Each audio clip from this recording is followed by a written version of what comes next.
Thula bazalwane. Isakhona. Wenhliziyo yami.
Zami ngifisa ukuba sibuke lezi izifundo zanamhlanje uma uJesu evangelini likaMateyu eqala ekhuluma ebonisa abafundi uthi kuswelekile ukuba aye eJerusalema ukuze ahlushwe maqedane ebese yafa.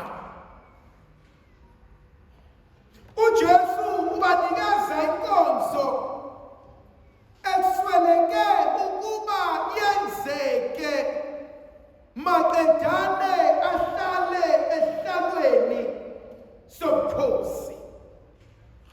uthi kuswelekile ukuba ngihlushwe ngife maqedane bese ngiyavuswa. Kodwa Petrus akayivumi leyo nkonzo. Petrus uya Jesu amdonsele eceleni athi makube kude nawe Nkosi ukuba uhlushwe ukuba ufe, ngoba uPetrus une-idea ehlukile ngoJesu.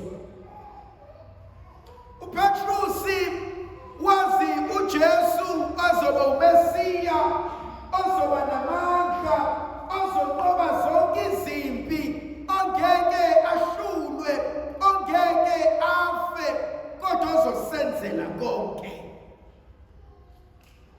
Petrus lives in what I call an ideal world. uJesu umnikeza the world of reality. Nasi simo sinje. Uyakhumbula sayingane sasithi uma kukhona oshayayo noma kukhona osabisayo sibaleke sithi ngizomtshela ubaba. Angisakholelwa ukuthi mangike ngathi ngizomtshela ubaba ngizomtshela uma ngoba ubaba wayeyisigora. Wait till you grew up and realize ubaba uyigwala elifana nawe. Yamazi umuntu ohlangana nentombi nensizwa ayithande bakhulume kamnandi ayibone bakhumuzi ayibone bakhamabhilidi ayibone behamba indawo ayibone excited.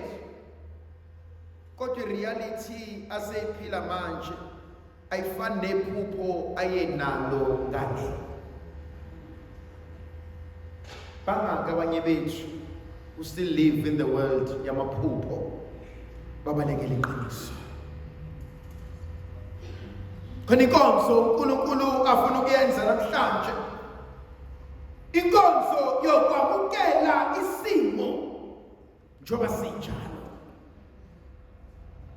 Inkonzo yokuvuma ukuthi ngiyabathanda abakwethu kodwa bona abangiphiwe.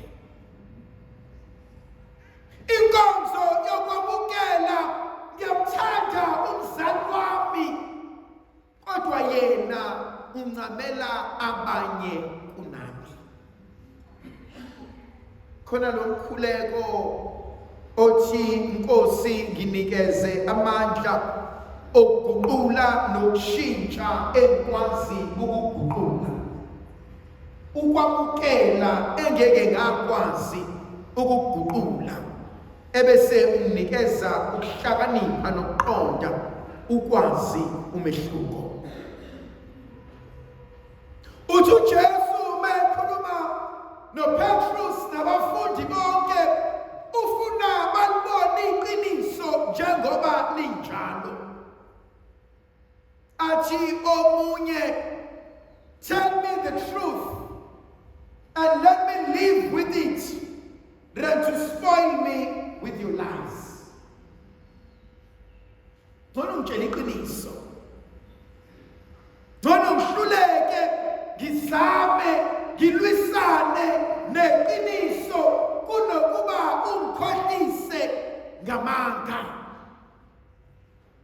Ungangitshela ukuthi uhleli nami kanti eceleni uloboleke inkosikazi. Noma ungitshele samanje ukuthi uku alisalingani.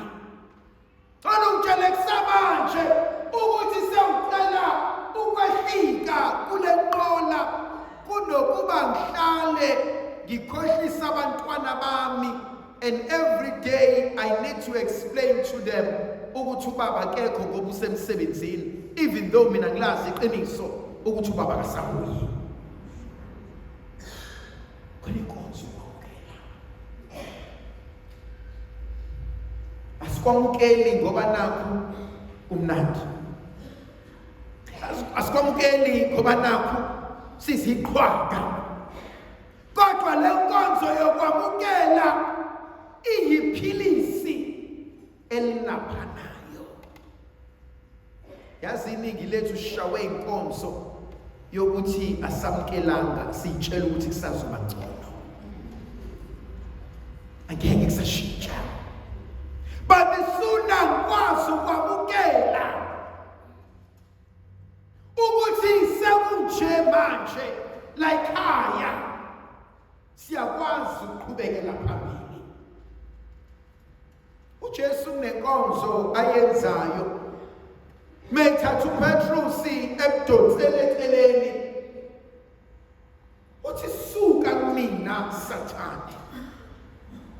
Kodwa uma siyacubungula leli gama akabizi ngoSathane njengomuntu omubi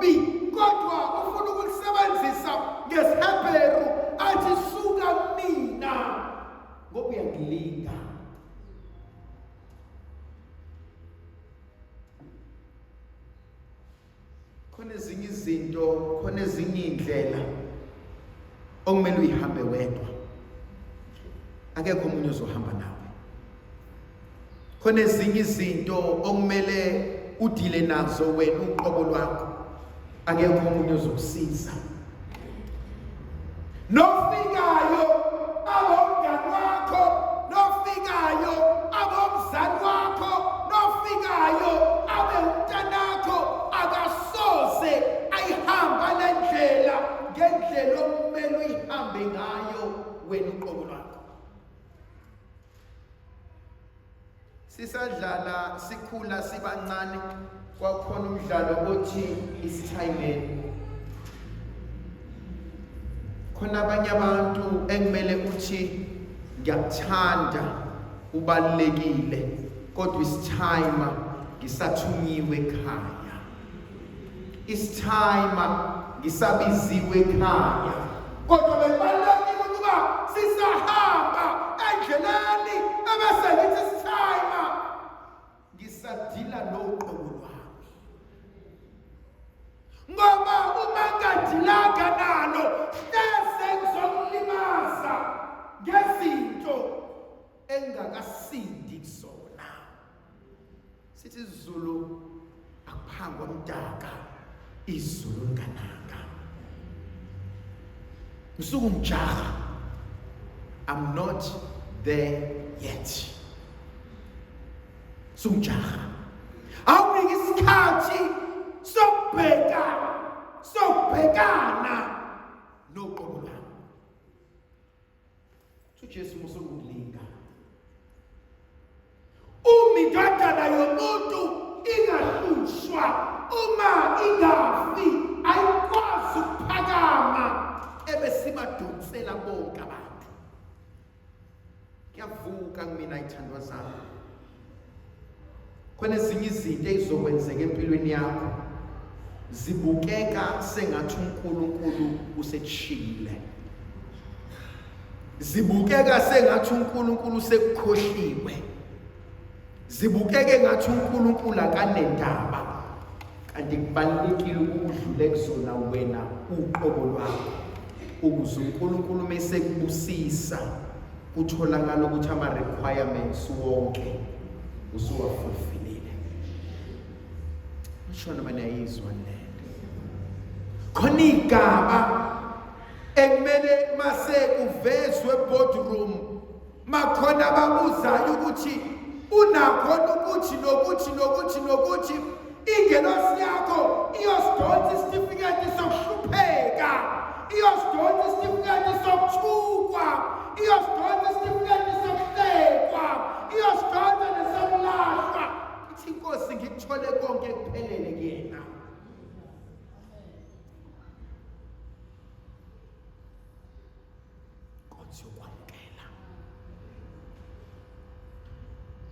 Akwamukela isimo sakho njengoba sinje. Akuyeke ukuthi ngicela ukusipha wena, akuyeke ukuthi awubambele, akuyeke ukuthi awuthwalise. Awukuthi inkosi ngicela ukusithatha noma sinje. Ndlovukazi yezulu ayibenathi sibusise sivikele isikhanyisele. Mayisinikeze amandla nomusa nothando negrasi yakho uyise nendodana nomoya ogcweleyo.